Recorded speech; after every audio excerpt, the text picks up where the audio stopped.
this module. For this module, we're going to be looking at an open economy. And the open economy includes the net exports, which is exports and imports, and how that focus will influence our economy. When you decide to buy a car, you may compare the latest models offered by Ford and Toyota.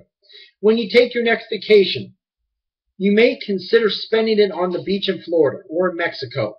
When you start saving for your retirement, you may choose between a mutual fund that buys stocks in U.S. companies and one that buys stock in foreign companies.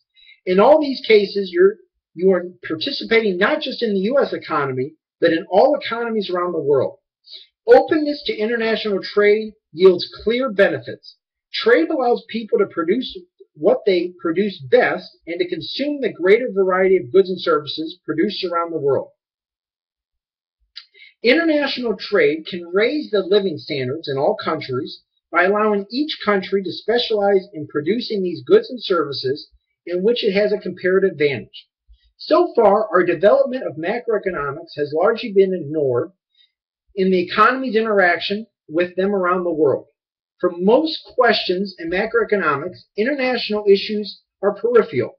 For instance, when we discuss the natural rate of unemployment and the causes of inflation, the effects of international trade can really be ignored. But to keep this model, basically the reason why we do this is to keep the model simplified. We always assume basically a closed economy doesn't have exports and imports.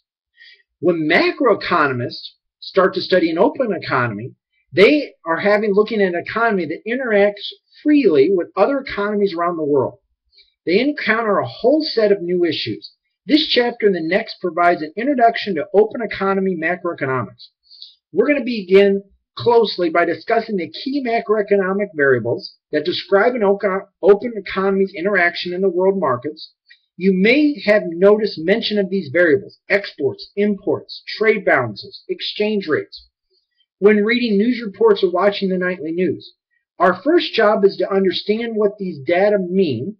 In the next chapter, we're going to develop a model to explain how these variables are determined and how they're affected by government policies. So I look forward to your effort this week, and I think this will help you understand more of the open economy and how it influences the stability of our economy. And if you have any questions, please let me know.